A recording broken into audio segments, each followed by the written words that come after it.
Jeff debating on the screen with the podfather, although behind the scenes they say the Irish bring luck. All we know is the Packers suck. It's Friday night. Are you ready for the show? Talking about the Bears, Irish music. This thing's about to blow. You've been waiting for this night all week. It's time for the Twins to speak. So sit down in that chair. Let's give it up for the Bears. Feels like game day, doesn't it? Teams are all gritty. All hail the Windy City. The Twins aren't playing. It's time to go Super Saiyan. It's Friday night. Are you ready for the show? Talking about the Bears, Irish music. This thing's about to blow.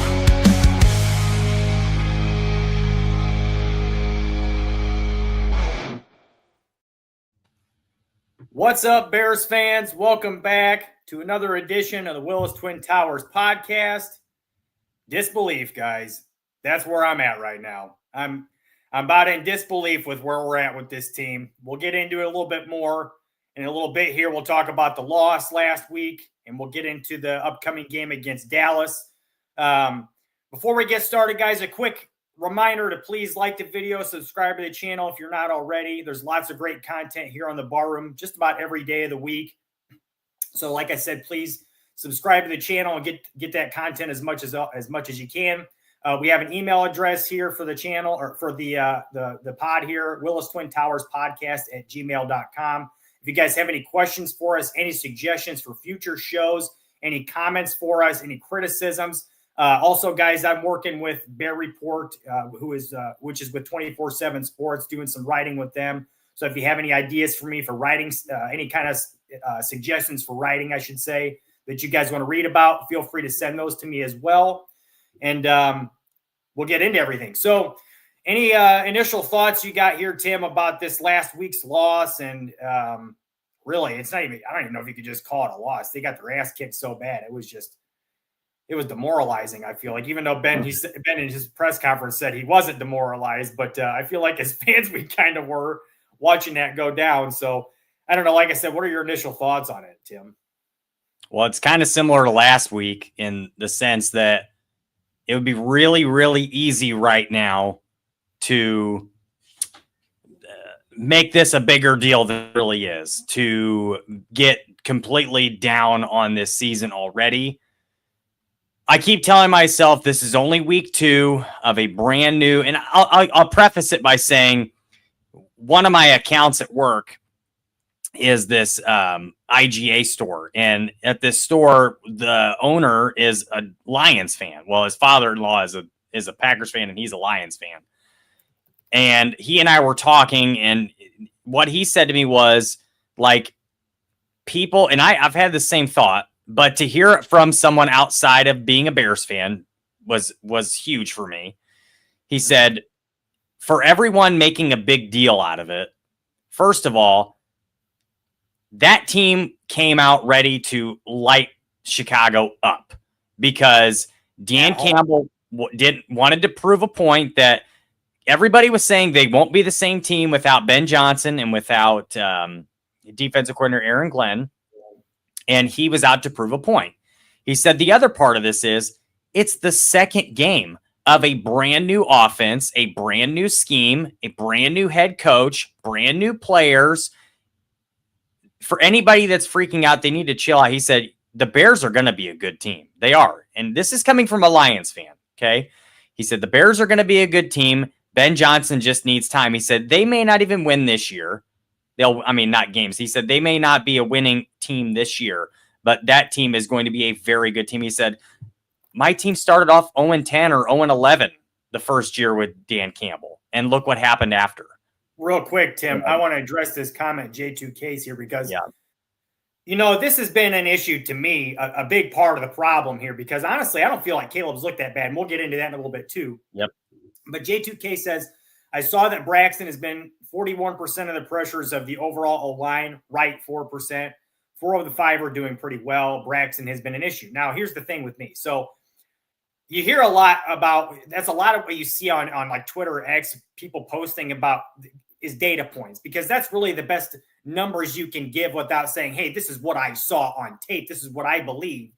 You give a data point for people to look at and have an opinion on. So PFF will give you numbers all the time, right? About this guy gave up this many pressures, or he gave up this many sacks based on this many pressure percentage, or whatever the case may be. So the problem I have with that whole thing is I feel like, and I've told you guys this many times in the past, you have to take things like PFF with a grain of salt. It's a data point you can use, but it's not the end all be all. It's part of the equation, right? It's part of the overall discussion. The tape is what tells the story, obviously. Mm-hmm. So when you see with your eyes what you see with your eyes. Now, what's the old saying from football players when they're talking about it? The pie in the sky don't lie, I think is what it is. So, you see this stuff on tape, it's going to tell you the truth. And the reason I mention all this in the first place is because PFF for years has been very kind to Braxton Jones, in all honesty. They really have been. They've never really given him a ton of criticism for his play on the field. And if you watch him, to me, it's very clear he's still having issues with that ankle. Like, he's still afraid to maneuver off of it. I feel like he doesn't really want to put pressure on it. He doesn't want to plant off it.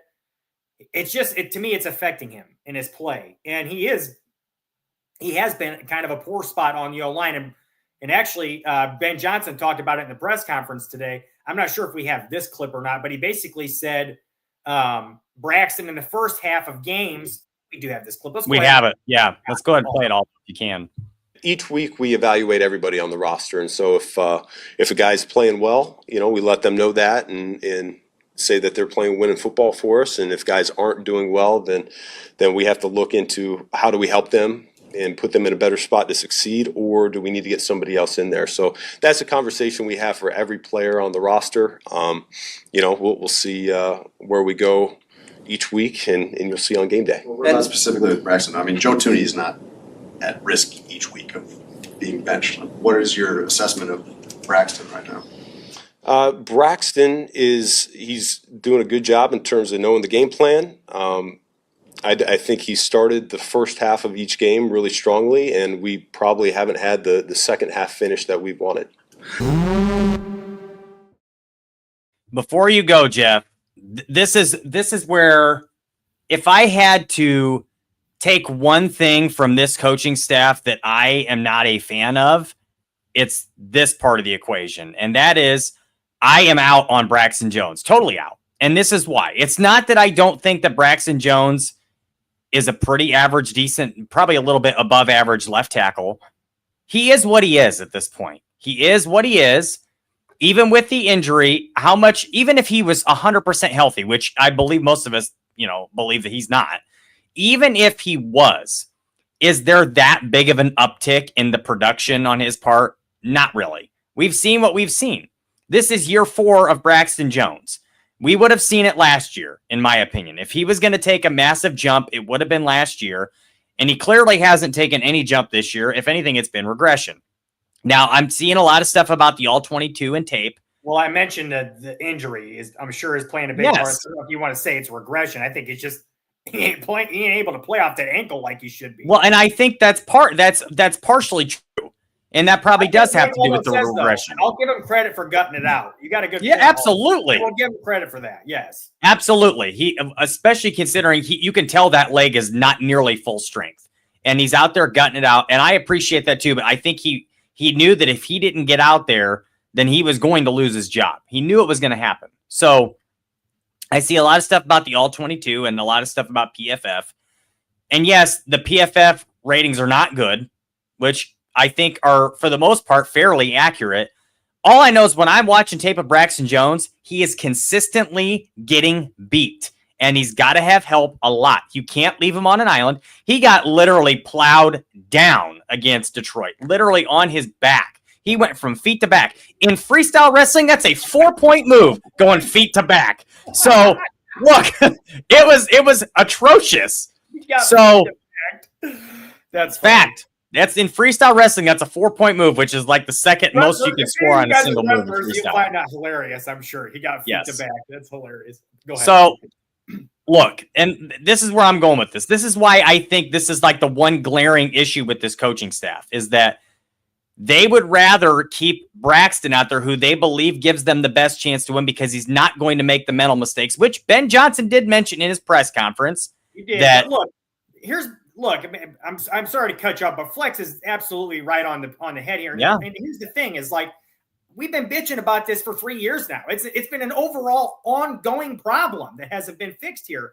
That he's been consistently not addressing, not just left tackle, but the offensive and defensive lines in general, with not using premium picks on him. Darnell Wright is the only first-round pick that's been used on an offensive lineman. He has used 0 first-round picks on defensive players, which is astounding to me. Edge rushers, that's where you get them, is in the first round, at the top of the first round at that, which that's where they've been drafting. So you guys know I've been complaining about that one for a long time with the edge rushers, but I digress. Go ahead, Tim. Continue with what you were saying. Look, I just think what it comes down to me is they're not going to reach for a player. And I just feel like when it comes down to those edge players and those offensive tackles, they just weren't in a position to draft one where they were at. Now, some teams will reach for that player, and sometimes it works out.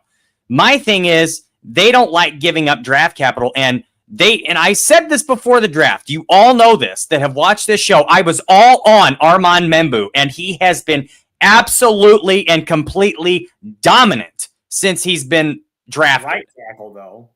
I don't care where he's at. You could have played him on the left, and he would have been. You're telling me that you could have moved him to the left, and he would have been better than Braxton Jones right now? Don't believe it. He would have been. There's no question in my mind. You're not dominant on one side of the field and terrible on the other. I mean, there might be some regression. I like Membu just as much as just about anybody else. So don't get me wrong. I'm not complaining about that. I'm just saying we don't know that for sure. Right. Well, what I'm saying is it wouldn't have been a regression to where we're at right now. There's no way. Now, he has been damn good on the right side. Yes. Yes. Now, here's what I'm getting at. This is the glaring issue with me. They choose to play Braxton because he's going to make less mental mistakes. And because he, right now, in their opinion, gives them the best chance to win. My problem is, this is the thing I did like about Matt Eberflus. One thing. And that's that he was not afraid to play rookies, and he got them out there and gave them opportunity to develop. Some of the best players on this team right now are players that Ryan Poles drafted in his first couple of drafts and were developed by Matt Eberflus' staff. There's no way around it. Kyler Gordon, Jaquan Brisker, Darnell Wright. These are guys that were developed in that staff. Now, I'm not giving them credit. Not like that. I'm not putting that all on Eberflus' staff because I also believe there were a lot of players who were not developed and should have been developed and should have been much better than what we've seen so far. But my point in that is, this is your opportunity. If you didn't think that Ozzie Trapillo looked great on the left side, keep him out there and give him the reps until he gets comfortable out there. Because in my opinion, right now, he is your best physical specimen and your best option at left tackle besides the mental part. He may not have the same. He is going to make mental mistakes. That's fine. I will take the mental mistakes right now over the physical mistakes because the physical mistakes are completely overwhelming on the left side of the field. Braxton cannot physically hold up against these edge rushers. He just cannot do it. I would rather a guy that's going to make a false start penalty here or a missed assignment here, if he can shut down the opponent, the opposing edge rusher. I will take it any day of the week right now. And that during the while, he is building reps and getting better every single game, every single snap. Why else did you bring this kid in the second round, if not to play him? Now, is he getting better right now? Sure he is. I'm sure he is. But get the kid out there and give him some reps. Let him improve. Let's see what he can do. At this point, what have you got to lose? Because right now, Braxton Jones is showing you that he cannot do it. He can't physically do it. And I don't understand. I just don't get it. I get that you want to win, but I don't look at it as a scenario where you're going to win less games with Ozzie Trapillo out there than you would with Braxton Jones. I just don't see that right now. He physically can't pull up. Look, I'm not disagreeing that you should probably make a change there and try something different. I think it doesn't make any sense to start Ozzie out at the left side, move him over to the right side, and then all of a sudden move him back over to the left side now. Leave him at the right side, let him work there for now. But you've been working Benedette there at the left side, and he did play some in the last game, and he actually looked pretty decent. So let Benedette have a shot at it. Like you said, he can't be any worse than Jones, right? That's what I'm saying. So give him a shot. And see how it goes. For the record, I wouldn't be against Theo Benedict out there either. I just think you took this kid in the second round, get him some reps and see what he's got, see what he can do. That's the whole point of drafting him in the second round. Give him some reps, give him opportunity. Let's see what he can do. This Nat is driving me nuts. Let's see what he can do. That's all I'm getting at. Now, Aldo's also got another clip here, and this is Olin Kreutz talking about Braxton Jones. I think you guys will like this. Right, you have to have someone better than Braxton Jones before you pull him out. Right, like you're gonna put that's gonna fix your problems. Putting Theo Benedict at left tackle, like these things they make my brain hurt, guys. But yes, he came back from a major injury. Yes, that leg is giving out on him in the second half. But you had no plan for that. Like you guys knew that was gonna happen. Right, like this stuff really starts to frustrate me a little bit, as you can hear in my voice, because it's like we're this hamster on this wheel, and we just keep running the wheel, man. Right, like whether it be Charles Leno, right? Like you get Charles Leno out here, like guys, like you're talking about things that don't matter, right? Like, coach, can we get DJ? Where is Poston Loveland and Luther Burden? Right, you're gonna pull Braxton Jones out of the game. Like, okay, great. But if he has to play himself into shape, why are you pulling him out of the game? Right? He needs those reps, right? Why are you pulling Caleb Williams out of a game? They got to learn your scheme. They got to learn your system. Like, these things don't make sense to me. But yes, Braxton wasn't great in both second halves. Yes, they could get better to the left tackle spot. Yes, they could have took Olu Fashanu, right? That instead of Roma Dunze. Yes, they could have took the kid out of Minnesota instead of trading down and getting Shamar Turner. They could do all those things, but they didn't. Well, you can make that argument for the last thing he was saying there about they could have taken this guy, they could have taken this guy. You can make that argument for 3 years now. They could have taken this left tackle or that left tackle or that edge rusher or this edge rusher that they didn't take. And now we've been bitching for 3 years now how they're not getting enough pressure on the defensive line and how they're not set at the left tackle position. So Aldo says Olin takes things a little too seriously. He may still a little bit to an extent, but at the same time, he's got a point. I mean,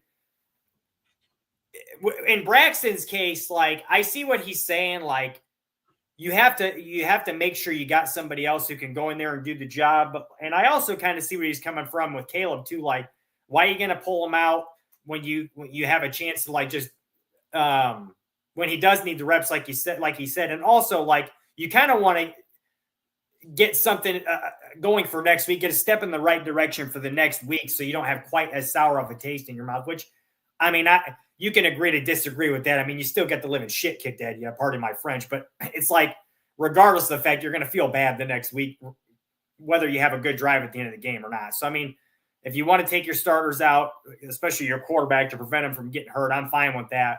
I like that they gave Benedette a chance because see what he's got, see what he can do. I mean, I personally like that move. So, and I think they're going to start doing that with some more guys this week. I think you're going to see some other guys getting other opportunities. As a matter of fact, there's that clip that's been going around making headways. Everybody's probably seen it by now, but if you haven't, Ben Johnson was at the podium. I can't remember if it was Wednesday. I think it was either Wednesday or yesterday. He was at the podium and mentioned basically that the practice habits were not what they were looking for. So if we have that clip, Aldo, can you play that for us? I think our practice habits are yet to reflect the championship caliber team.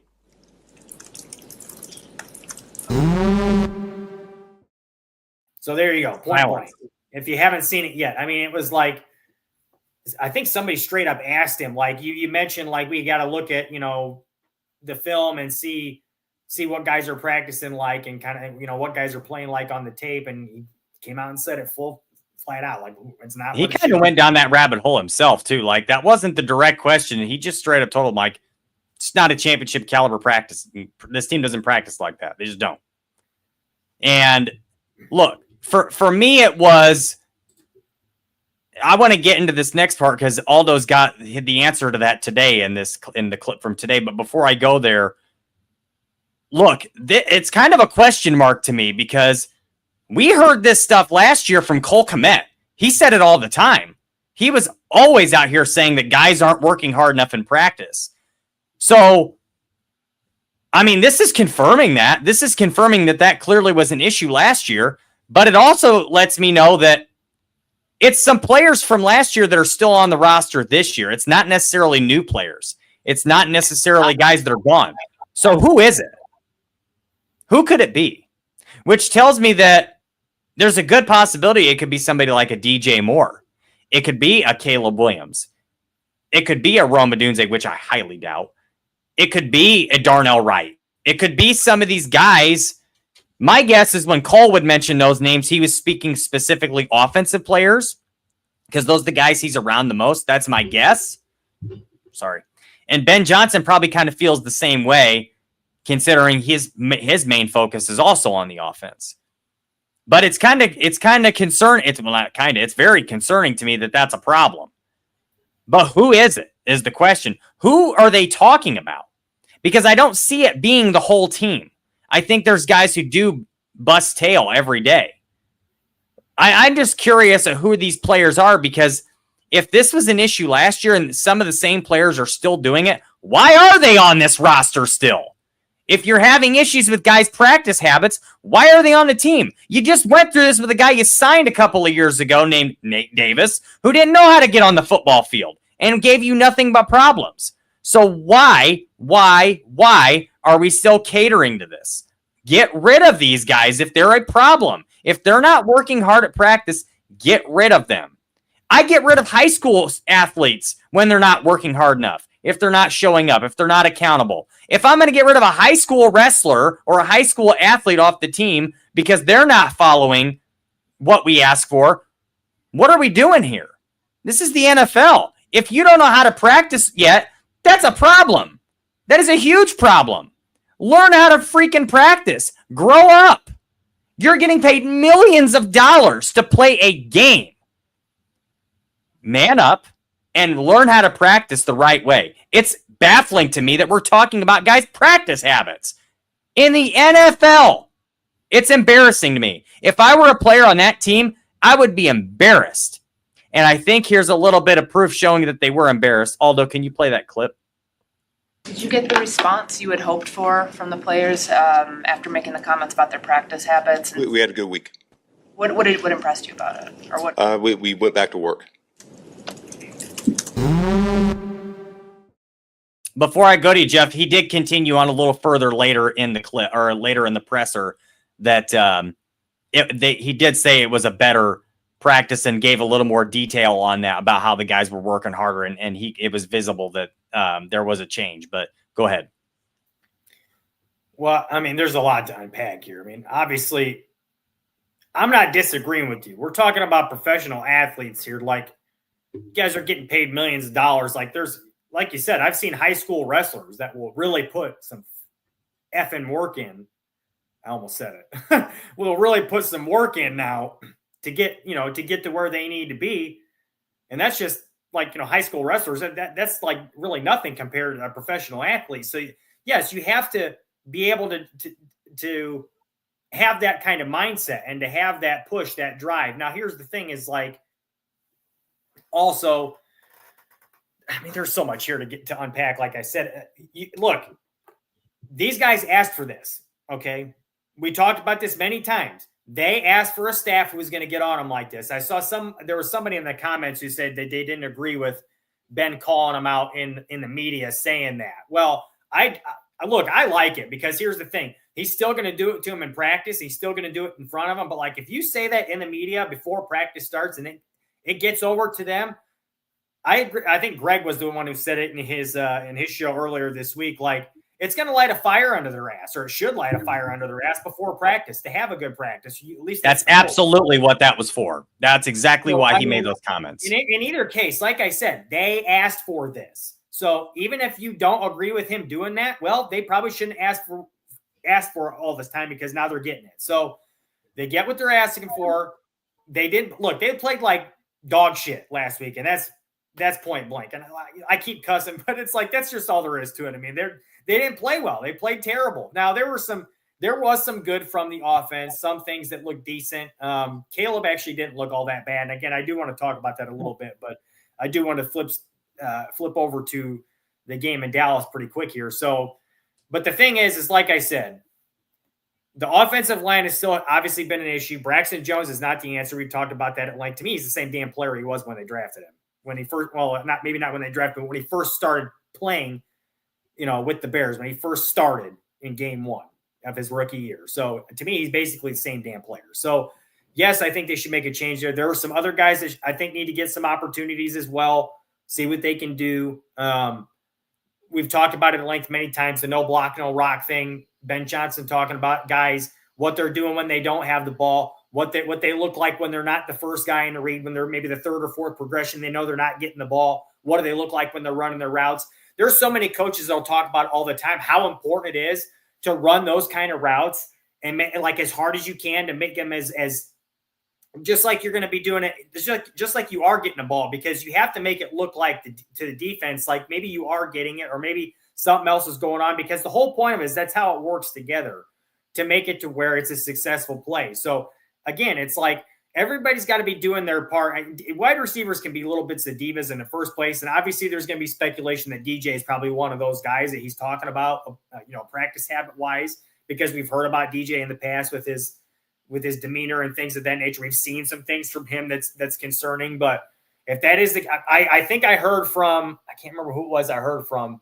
I know what it was now. JT O'Sullivan was on CHGO. If you guys haven't seen that, you should listen to it, because he was talking about Caleb in his game. But he mentioned from the tape he was watching, DJ does not look like the kind of guy to him that's not giving the effort, not doing what he needs to be doing. Agree.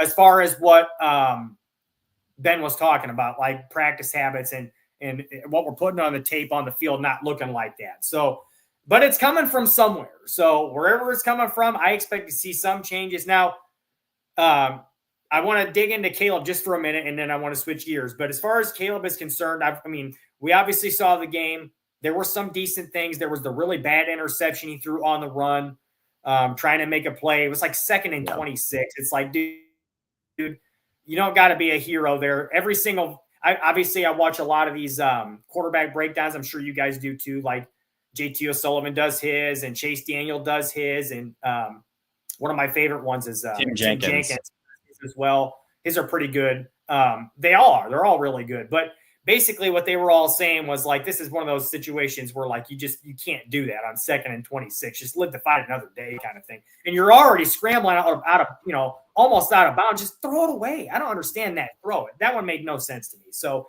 that was an ugly interception. There was another another ball he threw that probably should have been picked, but it was an outstanding, just unbelievable throw that Rome should have caught in the middle of the field. If you guys know what I'm talking about, there was a throw he was making on the run, middle of the field. There's like 3 or 4 guys in coverage there. Just a really, really bad decision to throw the ball in there.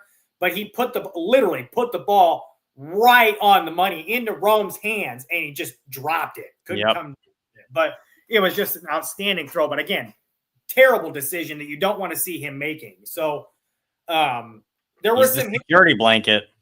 The thing is that I will mention that we've all talked about from the beginning, okay? What we wanted to see him do, we've been talking about this since last year. We wanted to see more from him is playing on time, playing in rhythm, playing within structure, okay?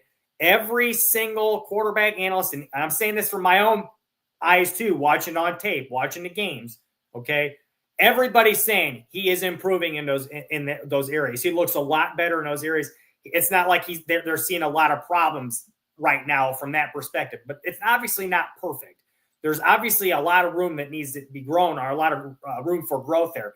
Now, to be frank, the offensive line has played poorly too. So he's getting guys in his lap all the time. They need to get that shit turned around. They need to play better too. So we'll see how that goes. Darnell Wright, he's actually played pretty well, but the false starts, he's been really good. Yeah, but the mental mistakes are a problem. They are bad. They are. There's been a few.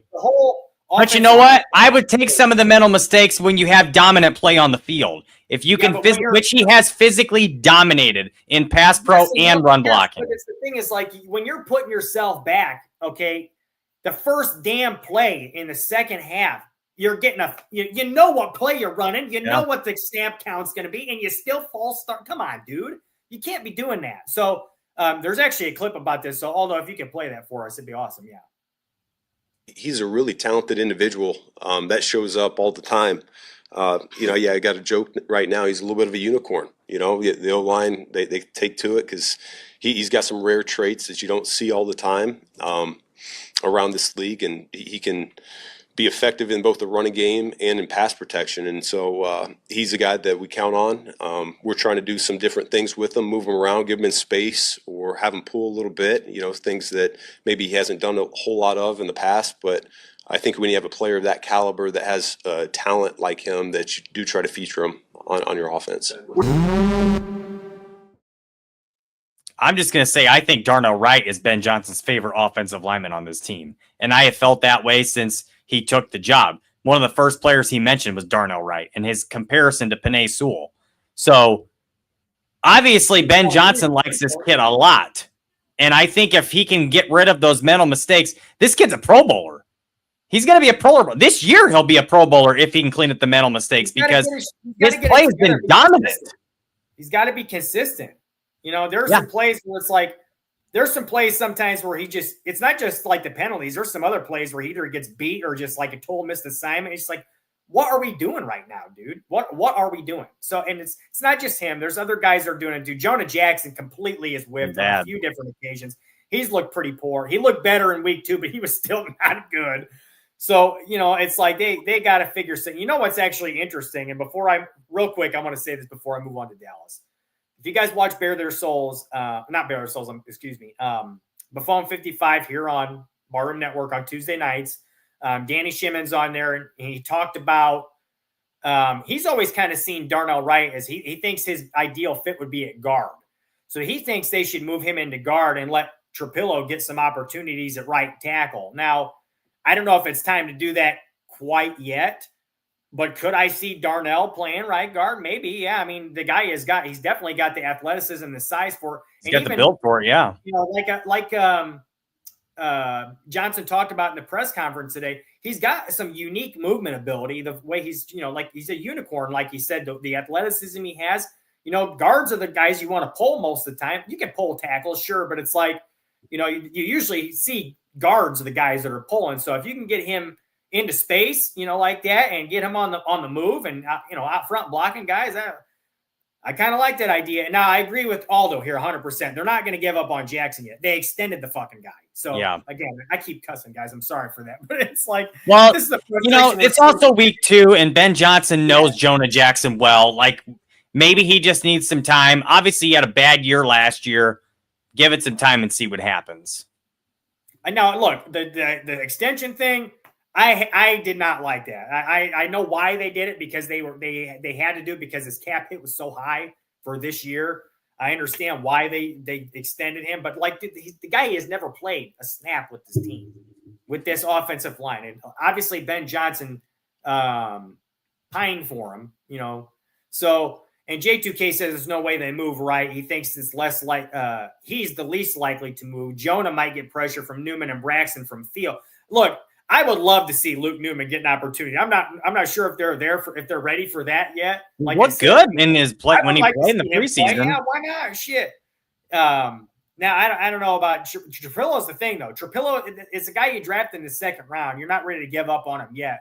What they're going to do with him is what remains to be seen. That I'm going to be interested in, because here's the thing: is Johnson did say in his presser today, like, we anticipate him playing for us this year. He didn't specify where, when, how, why, special teams, right tackle, where, and he didn't say any of that. So, but all I know is he said they anticipate him playing for them this year. So I don't know. I don't know what that means, what they're going to do with him. He's not going to be inactive every single week. So it's something to be looked at. So we'll see again. But I do want to switch gears here because we spent a lot of time on it. And last week we spent way too much time talking about the last game. So let's switch gears here, move on to Dallas a little bit.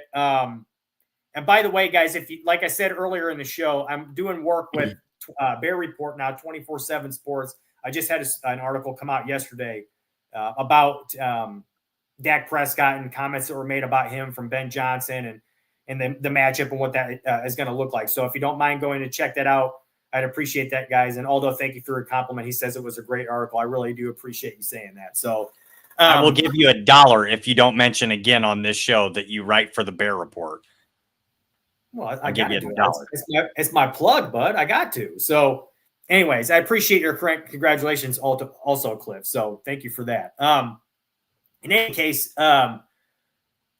moving on to this game. Look, guys, I have been going so back and forth with this game for like the last 3 days now because I'm like a lot of you guys here. Like, there's no way that the Bears can lose again and go 0-3. But at the same time, it's like, guys, they are down 3 of their top 4 corners. They're down 1 of their starting linebackers. They just gave up 52 points defensively last week and had basically 0 pass rush. There's really nothing to say that that's going to look any better this week because Dallas has an awfully good offense who puts up. They got weapons all over the place, and believe me, their offensive line is damn good too. They got 3 Tylers on that offensive line: Tyler Booker, Tyler Guyton, and Tyler Smith, who are all really good players.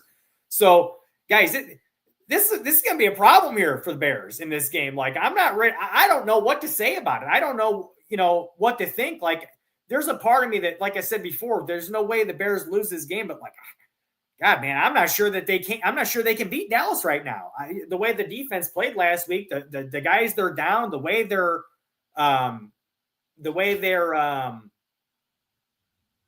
offense is playing right now in Dallas, like I said. So it's like, I don't know, guys. I want to hear what you guys have to say about it, Tim, but what's your first thoughts about this game coming up? Well, I am nervous to a point. I don't think Dallas is that great of a team that we shouldn't beat them. But I am nervous about the defense. I'm nervous the defense isn't going to be able to hold up because, look, the cornerback room is really bad shape right now. Your best corner probably out for the season. Your best nickel, or your only nickel corner, really, one of your best corner, you're probably your second best corner on the roster in Kyler Gordon is still out, not going to be available. You have Tyreek Stevenson, and who's going to be the other one? Nahshon Wright, he's done everything he can to this point, but he's not somebody that you can trust in man coverage consistently to win his matchups. It's not going to happen, which means that most likely Tyreek Stevenson is going to be lined up against CeeDee Lamb for the most part of the game, and Nahshon Wright ain't going to have an easier time with George Pickens. It's going to be rough. It's going to be rough sledding for those corners. They're going to have to get help. We're going to have to get some safety help in this game. But I almost feel like they're going to have to play more zone. They're going to have to. They don't have much of an option right now. So I don't know what's going to happen with that. They got to get a pass rush. They have to, because that's going to help those corners a lot. That's going to give them some time. Like, it's going to be able to give them time to hold up. You got to get pressure. The only choice they have in this game. If they're going to stand a chance against that passing attack, because look, Dak, and look, I'm not sure. I don't think we have the clip from this, but Ben Johnson in his press conference said that, like, one of the first things he said without even being asked about it in his opening statement was like, Dak is playing some of the best football in the entire league right now, in his opinion. So, and look, guys, I've been saying this for years. When Dak is healthy, the dude can flat out throw the damn football. He really can. I mean, he's one of the most accurate quarterbacks I think I've seen him in our generation here. Okay, in our day and age, he puts the ball where he wants to put it. Now, you can say some things about Dak where, like, is he the best leader? Is he gonna win his team a championship? I don't know about all that, but he can flat out throw the damn football. That's all there is to it. So, and right now he's playing great. He's playing out of his mind. And as Ben has said in his press conference, like, he knows what he's doing at the line of scrimmage. He gets him into the right play call. He gets him into the right protections. So it's like he makes things difficult. And he's got weapons, guys. CeeDee Lamb is one of the top 5 receivers in the game. George Pickens is an incredibly talented player when his mind's in it. And Javonte Williams is having like a damn resurgence right now for them in their backfield. So, and I already mentioned to you before, their offensive line is very underrated. They're just good.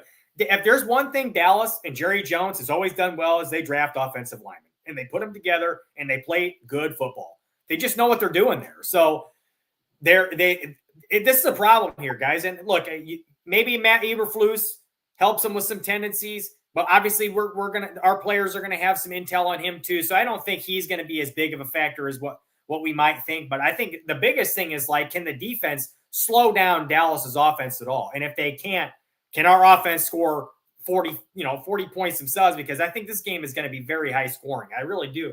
I just don't see how we're going to be able to slow them down. Like you said, Tim, they have to get a pass rush. That's the only option. I mean, it's like if there's just not enough coverage right now. They've lost too many guys back there. So the only way they're going to stand a chance is to get pressure early and often, and they're going to have to send more guys. I mean, Dennis Allen, here's the thing. It's like Allen in his past, we talk about how aggressive he is. And yes, he is aggressive. It's not necessarily sending 5-6 guys all the time, though. It's like the way he sends, it's the way he sends his pressure. Okay, the way he sends his 4 and the way he runs things. It makes it confusing. So, but here's the thing: is he's going to have to send some extra guys now. This is only choice to me. You got to get them. You got to get them off their spots faster. You got to get Dak off his spot faster. So. And Aldo says lots of disguises that too. I mean, you're going to have to make things confusing for everybody. So, well, J2K was asking us if we believe it's going to change. That he says DA has blitzed the least of any DC in the NFL so far. Do we think that changes this week? Yes, I think it does.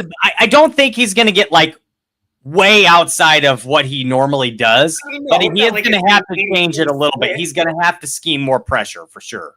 Yeah, it's not going to be like an 80-20 split, like I said. No. But yes, he's going to blitz more than he has. Like I said, he has no choice. You have to be able to get to the quarterback. And here's the thing, too. The run defense is going to have to be a lot better because you have to keep yourself out of those. You have to keep yourself out of those third manageable situations where they can run the ball. They can throw third and short. They can get quick play out. You know what I mean? You got to get them in third and long. Make it long developing plays, give your pass rush more of a chance. So, yes, the run defense has to be much better. They've got to contain them there. That's the key to me. That's number one. Stop the run, get them in third and long, and actually give your pass rush a chance to get there because, like I said, the defense, the coverage unit right now is just absolutely decimated. They're not going to be able to cover anything. So, well, somebody was asking if or saying that Brisker needs to blitz more. And I agree with you, but here's what I think they should do with Brisker. They do need to send him on a blitz, but I think they also need to show blitz and then have him drop back into coverage because when teams see him up on the line, like he's going to blitz, the quarterback's going to get frantic, try to get rid of the ball quickly, and then he drops back into coverage and he can make a big play on the ball or somebody else can. They need to use a lot of that with Brisker, scheming him up in different ways, making it look one way and it be another, which is what DA is so good at. So let's see what he can come up with this week. I think after last week, he's going to have some stuff up his sleeve for this week. He ain't going to let them get another 50 points put up on him. It ain't going to happen. Look, J2K's comment that was just on the screen. He says, DA was targeting Brisker in the draft per Brisker. We drafted him 1 pick earlier. He would think that DA knows how to use him, but so far he's kept him in half-high coverage. Yep. You know what I've been thinking about is like, it's not just for Brisker. I think it's the whole defense in general. I think Kyler Gordon being out is really kind of like, and he kind of alluded to this in his press conference too. Like it's made it difficult because somebody asked him about it. He didn't use he didn't say this exactly because you can't, but he basically, I mean, really the thought was that like, not having Kyler Gordon makes it awfully difficult to do the things that he wants to do. The things that he wants to scheme up because you can use the guy in so many different ways. I guarantee he'd be using him in pressure packages right now more if he could, because here's the thing is like, there's so many things the guy can do. He's so good in run support. Also, it's like, he just creates such versatility for the defense. And I'm sure it's making it really hard for Allen to game plan and to scheme and to play call without having his guy there. Because let's face facts, guys, Kyler Gordon's one of the best players on the defense. He's not. Other teams mention Kyler Gordon all the time when they're talking about preparing for the Bears. Other coordinators talk about him all the time and how difficult he makes things because he's such a versatile player and he's so athletic. And he's not afraid to get in there in the run game and make contact with bigger guys. He don't care. He's just a tough-nosed football player. So, and he can cover. He covers very well. He's got good ball skills. Like I said, he's athletic as shit. So he's just a guy, and they locked him up for a reason. He's good. He's a good football player. So that problem is, though, is his health. He's just never healthy for a full season. They got to get this guy on the field more. The training staff, to me, is a problem. They got to get rid of those guys. I'm getting sick of seeing guys hurt all the damn time. There's so many hamstring issues and stuff like that. They got to make a change there. And somebody else also mentioned, based on what we're seeing from some of the scouting right now and some of the players they've drafted, they wouldn't be surprised to see a lot of the scouting staff gone after this next draft. Honestly, I wouldn't either. I wouldn't be surprised to see a handful of guys out and a handful of new guys brought in to see some changes there, because they obviously need to have some changes with the way they scout players. It hasn't worked very well with a lot of these guys. So, and the approach certainly needs to change. I've talked about this time and time again. You see the teams like the Eagles, all they do is draft offensive and defensive linemen with premium picks. First round draft pick with the Eagles, it ain't going to be nothing but an offensive or defensive lineman almost every single year. That's what they do. So, and it works. I would like to see that approach shift with the Bears as well. So in any case, I digress. I'm kind of getting off the cart here, but as Alda mentioned, if you guys have any questions for us, got a lot of them. Got a lot of them coming in. Quite a few in here, so maybe we should just get to them now. Great point here by King Book of World, though. Stop drafting hurt players. Players with injury history, we got to stop drafting them. He's right. It's okay to take those guys in the late rounds, but your early round picks, you got to get some players that can play right now, that you trust to send out there every week. And of all the draft picks that we've had in the last few years, Darnell Wright's one of the few who's been able to stay on the field and never come off the field. I think even he was hurt in college. I think he missed almost a whole year in college. Yeah. So I think so too. Like, this guy's drafting these high round picks, these premium positions with injury histories. It's like, that's a problem. And like this comment from Vizo Joe about hiring Danny Shimon. Poles needs to do that. We need to ask Greg to put a word in for Danny with Ryan Poles. I bet Greg could get him in the building. Yeah, I don't think that's Greg's thing. I don't think Greg would think it's really his thing to do something. I agree with you, but put the word out there for him. Danny knows what he's talking about, man. Yeah. He has a good football mind. He is. But anyways, let's move on to. There's a bunch of questions in here, so let's get to them. Let's go ahead and get to it. it. Look, Vizo, you're right. And before I get this question, Poles has a tendency to draft for traits instead of production. And even in the early rounds, there's not enough production out of these guys. Yeah, you want traits out of those guys too, but you got to have that combination, that blend in the early rounds. I'll go ahead and throw it out there. What you want. The one player that they drafted with more production than traits, which he has crazy traits too, but that's had production, was Darnell Wright, and he has been your best player that you've probably drafted so far. He's definitely been one of your best. Between him and Rome and Caleb, those are the one. Well, even Caleb was more traits, but Caleb and Rome and Darnell Wright, crazy production in college. Both of them having great production in the NFL so far.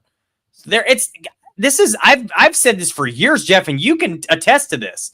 I am a much bigger production guy than a traits guy. I think traits do matter, but just freaking draft somebody who's got freaking production, who is going to go out there and do it, and they're going to do it. I don't understand that. Traits are for the later rounds, guys that you hope to develop, not for the early rounds. Whole can of worms you can open up, but I'll just say we're not going to go there right now. One of those things to me where it's like there's a time and a place for both. Yeah, you need both. Yep. So, anyways, King Book World says he'd like to start. This was early in the show, by the way, and it made me laugh early on. He'd like to start by saying he wants to slap the shit out of Kaplan. He was the main one with the nut huggery of Caleb, and he was too. They're babying him. Well, did you guys watch the Swifty episode where Swifty had David Kaplan on? That was so funny. They were just back and forth at each other's throats about it. He's like, because this is when Swifty was about, like us, stick with Fields, trade the pick, and all Kaplan kept saying to him was, "Why are you so afraid of greatness?" Reaching for greatness. Why are you so afraid of reaching for greatness? It was so funny. Anyways, he was all about that nut huggery. He's right. All I'm going to say is, there's a lot of cases, and I'm not going to point fingers at anybody, but there's a lot of cases in sports radio and just a lot of places in the media in general where you see people who will say one thing and then it's almost like maybe people forgot I said this and they'll go and say something else, almost like they're shoving a toothpaste back in a tube like nobody saw it. Like they cut the tube open, put it back in there and taped it shut like nobody saw it. So, there is some of that goes on, sure. And so Aldo says he does it to his wife all the time. I didn't mean to laugh out loud, but I couldn't. That's hilarious. But yeah, guys, I see that. I do see that for sure. There's some cases of that going on, and everybody has their opinions on that guy in general. But I'm just gonna say that, look, either they're always going to look for something to criticize. That's their job on the radio. That's what they're there to do. They're going to push negativity, especially him. That's what he does. That's his calling card. So that's him being him. That's how he's made his living. So, whatever, more power to him. But yeah, I don't necessarily agree with a lot of the shit he says either, King. We'll just say that. Next question here. Cliff, this is a good one. How did Flus do better with the same or lesser guys until Bears fell apart today? As well, to me, I think it's a kind of a couple things here. For one, they're still getting used to what's going on here. There's a lot at play. There's this, to me, it's like Flus did things pretty simply. His defense, honestly, was a pretty simple defense. I mean, the concepts are, it's like rally to the football, and then the techniques are like, as far as like the teaching technique, that's probably where most of the difficulty gets, I guess I should say. But it's like, as far as like what it's really pretty simple what they want them to do, punch for the football, go after the football and rally to the football as far as tackling. So the thing is like, I think the biggest difference is it's a brand new offense, brand new scheme. They're very, very detailed. They want things done a specific way. We're seeing the problems with the guys still not able to get the details right with the false starts and things of that nature. So again, it's like it's only week 2. We've talked about that at length here. Many of you guys have mentioned that in the chat too. And so it's still so early. Would we like to see better? Of course we would. I never want to see a 52-point a team give up 52 points on defense ever, no matter what the week is. But at the same time, it's not over yet, and we'll have to wait and see. But I do think that, to me, the biggest difference right now is it's still so early in this new system, in this new scheme. I mean, there's so much going on here that's different than was before. And Flus he's a good defensive mind. He's gonna get the defenses to play well eventually under. Ben Johnson had really good things to say about Flus and his defense, which, guys, Flus is a good coach. There's a reason that he has been in the positions he's been in. Is he a great head coach? Absolutely not. But the guy knows how to coach a defense. And I want to answer this real quick for Cliff. And all I will say about it is, I think those players played really well under Flus early on, because Flus, the one thing he was good at was getting players to play hard for him, especially early. And they did not quit on him. They never quit on him until the very end. And that was when everything just kind of fell apart. They always played hard for Flus. The loaf was the grading system. You get a loaf and it looks bad on you. So yeah, that's why they play so hard, I feel like. But they do. His teams do play hard. His defenses have played hard. The Bears, obviously, last year at the end of the season, nobody gave a shit anymore. So it fell apart. But I will say, in any case, look, I agree with you here, Aldo. Ben did say this in one of his press conferences this week. They'll be playing their best football in December. I hope they are. They should be. They got to be getting it together by then. So, look, the idea here is we obviously want it to look better. We're obviously going to be optimistic every year in the offseason. This is what we do as fans. We should have probably seen some of this stuff coming. We did talk about it a little bit. You've heard us. You heard us all offseason talking about the defensive line. How I didn't think there was enough there. There's clearly not enough there. We're probably a little optimistic about the offensive line. We probably didn't think they'd play as poorly as they have as a whole unit. Jackson's just not been very good.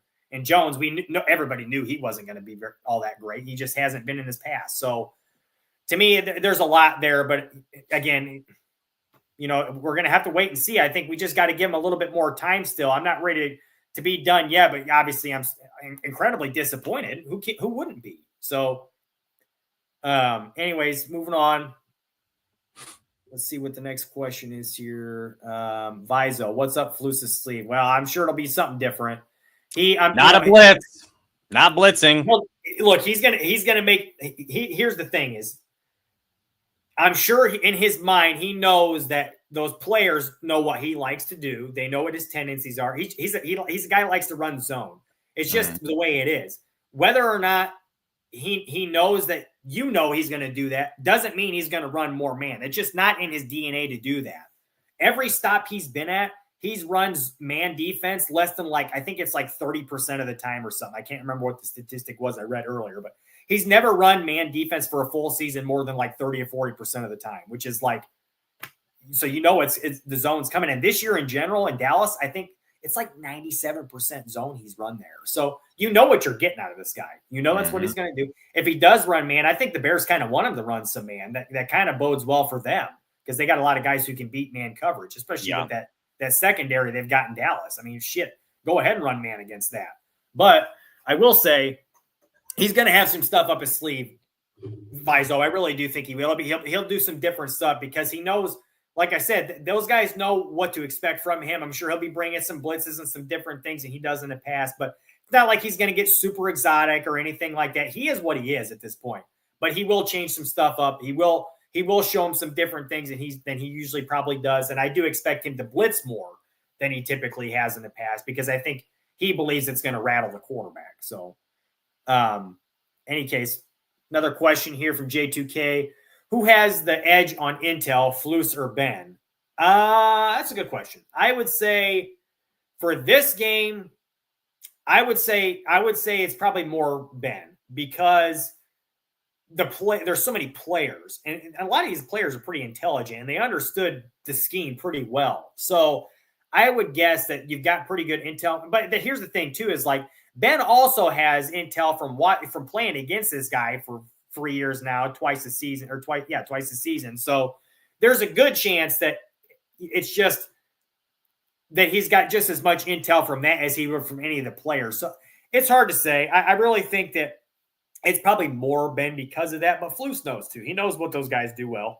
So Aldo says Brady does. I'm assuming he's talking about Tom Brady because of the fact that he's going to be doing the game broadcast this week. So anyways, that's another story for another day. That whole thing is kind of messed up to me, but what do you think, Tim, as far as Vizo's question about what's up Flus's sleeve? I just think he's going to do a few different things, but it'll be pretty much the same as what we're used to. I think he'll try to show some stuff just to prove a point because there's another question in here. I don't know if we've really gotten to you, but I think it was Cliff that asked, who's going to have the advantage, Flus or Ben Johnson? Who's going to know who's going to do what more? My point, what I think about that. Oh, here it is. Who has the edge on intel? I think Ben has the edge on intel because most of the league knows what Matt Eberflus does. Even last year, teams knew what he was going to do, and he never really changed what he does. That's just in his DNA. He's going to be him. He's going to do what he always does. Is he going to show a few things here and there different in this game just to prove a point? Probably, because he knows the Bears are going to know what he's going to do. However, I will say, and Ben Johnson made this comment as well, Flus has kind of had Ben Johnson's number from a defensive perspective against Ben Johnson's offenses in Detroit. The Bears always played well against Detroit when Flus was here. They just did. Now, this is a different offense that he had in Detroit, but it's not going to be that totally different that Flus isn't going to have, he's not going to be. I'm telling you right now that their defense is going to play well against the Bears offense. Do I think they're going to shut it down like that? No, not necessarily. But they will compete, and they'll compete well. This is what they do. Flus's defenses are never totally out of a game. They're just not. They play solid defense. The Bears' defense was good when he was here. I'm not going to sit here and act like Flus was the worst football coach in the history of football coaches. Did I like him as the Bears head coach? No, he was terrible as a head coach. But his defenses played well. And he clearly knows how to coach a defense up. And like I said, he's had a lot of success against Ben Johnson's offenses in Detroit. So we'll see. But I would say if you're talking straight intel, then Ben Johnson's going to have it on Flus because Flus doesn't really change. He is what he is. So we'll see. It'll be interesting to see what happens with that. But I'm looking forward to the game because I think it's going to be a good game. It's going to be good from both sides. I think this is a good game for the Bears because I think they are more on par with where Dallas is than where like Detroit is right now. Cliff, who's to blame so far, players or coaches? This is a great question. As of right now, I'm going to say it's the players. And I think a lot of the problem right now is like the pre-snap penalties, the stupid penalties. There's a lot of stuff like that if that gets cleaned up, these games are in a lot different position. And I know there's a lot of people complaining about the officiating. And look, I'll be the first person to say the officiating against the Bears is hot garbage, and it has been for years. But until the Bears start winning, until they start winning, and until they clean up the penalties they actually make, they're not going to get the calls. So they got to start cleaning it up. They're doing it to themselves. You got to show that you deserve to get those calls. Patrick Mahomes and the Chiefs, they win a lot, so they get a ton of calls. Did anybody else see that, by the way? Patrick Mahomes saying that he never gets any calls and he feels like the Chiefs they have a target on their backs. Are you kidding me? You're the one that gets the most calls of anyone in the NFL. It's not even close. The Chiefs have won Super Bowls because of the calls that they've been getting their way. That's nonsense. Anyway, I don't want to get into that. That's a whole can of worms. But my point with that is, yes, that's something that now I forgot what even the question was. But I think I got my point across with that. So, Jeff, you have any comment on that? There it is. The coach or the players. That's what I was saying. I mean, I think it's a little bit of both. I mean, I can't remember who it was that said there was a comment in here earlier. Somebody said like 30% of this team won't be here next year. I don't know if it's quite that much, but I mean, this is not the team that's going to be the team that, if they're going to win championships and have a winning team, this is not what it's going to look like. There's going to be guys that are not part of it on this team in the future. Who was it? Was it Ditka that said when he first walked in, he was like, we're going to win a championship, and a lot of you guys aren't going to be here when we do. Yes, that was Ditka. Said that. He said half you guys won't be here. Half you guys. So, look, I mean, I think that's – now, maybe Ben wasn't, as quite as blunt and said that to the team, but look, just by saying things like the way we're practicing, our practice habits don't look that good and things like that, I just feel like we are going to see a lot of change over in the next couple of years. And, look, I mean, I mentioned the scouts, I could see some different guys come into the scouting department as well to get some different ideas. And there's some different players coming, some different perspective as far as who we're drafting and bringing in. So look, I think the blame is a little bit of both, because I'm sure that the coaches are probably putting a lot on these guys because they eventually have to learn what this offense and defense entails to get it right. I mean, it does take time to do that, but at the same time, it's like the players also have their end of the bargain to uphold as well. They did mention that, there's guys that aren't practicing the way they need to. That's all on the players. We've mentioned time and time again that, the things you can control are the things you can control, and you can control your effort. So if you're not doing enough, that's on you. So I do want to see, I do think it's on both. It's on a little bit of both the coaches and the players, but I kind of tend to agree with you, Tim. I think it's a little more on the players than the coaches. And again, I don't think they're all going to be here next year either. There's quite a few of them that they're just not getting enough out of that they probably wanted to or expected to, that they're going to have to make changes on, so they're going to have their opportunity the rest of the season to see what they've got. But, I do think there's going to be a lot of changes by next year. So what else we got here? Oh, this is kind of funny. Flex wants to know if Flus gets carried off the Soldier Field on the shoulders of his defense just to rub it in. Number one, that'd be kind of fucked up. Pardon my language again, but that'd be kind of messed up, and I don't think that would happen just because of that in and of itself. But also, I don't see a scenario where carry him off the field on their shoulders either. So I don't think I do see him walking up to players pregame and having really awkward conversations with them. I could see that. Because have you seen some of the clips of him talking to other head coaches before games? It's really weird, awkward, stand next to each other with their arms crossed, say a couple words. The other coach is yeah, and then they don't say anything else to him. Do you remember it was the preseason game? Was that last year or the year before, the Hall of Fame game when they played the Texans and Houston head coach? I can't think of his name right now, Jeff. D'Amico Ryans, thank you. They were having a conversation. Flus said some stuff. D'Amico Ryans responded. Then Flus said more stuff, and D'Amico Ryans ignored him. And then he's just kind of Right, have a good game and walked away. I don't know. I just think he's like super awkward, and he's going to come up to players and like try to have really awkward conversations. He's got to come up with nicknames for everybody to kind of loosen it up for him some, right? I hope he has a conversation with Jalen Johnson. We'll see. I mean, the thing is, like I said, I mean, I'm not sure I don't think his defense is gonna. I don't think they like him that much over there in Dallas to where the point where they'll be doing that, even if they do win. But look, guys, I mean, I just don't. I don't think I see it. I don't think I see. I hate to say that the Bears are going to end up starting 0-3 because I didn't think there'd be any world where that would happen. But I just don't think they can beat Dallas right now. I don't. So I mean, right now this is. And look, Flex, I tend to agree with you. They're just not that good right now, and it's a bigger project than Ben probably initially thought. And there's been a lot of people who said that it's a bigger project than he initially thought. But at the same time, it's like there are guys on this team that are going to be a part of this future, and you got to find a way to get the most out of them, the best out of them. And there's also going to be guys that aren't going to be part of this. And now it's a matter of figuring out which guys those are. So again, we're going to really start to see what this team is. Really by the halfway point of the season, we'll know who's part of this future and who's not, in my opinion, if we don't already for some of these guys. So,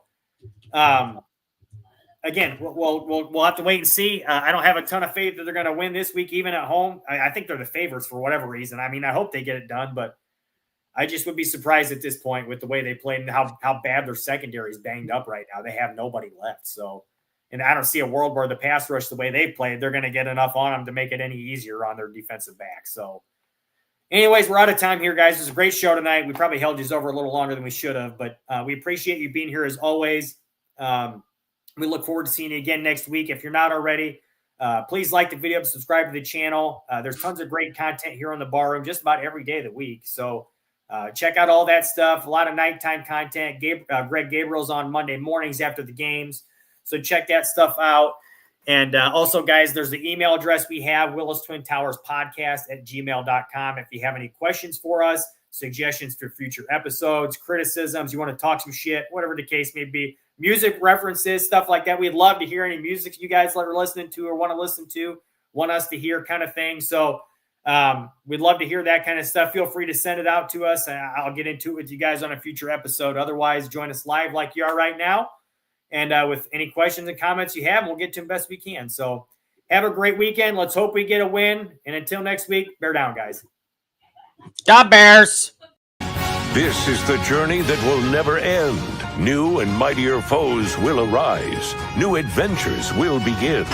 Until then, we bid you farewell.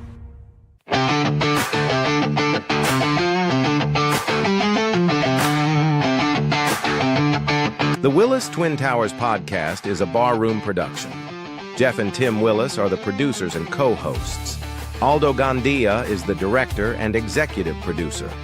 The opening theme music was produced by Tim Willis. Any copywritten material used was under the Fair Use Act for commentary, criticism, and news reporting. This show is also available in audio-only format and can be found wherever you download podcasts. Just search for Barroom Network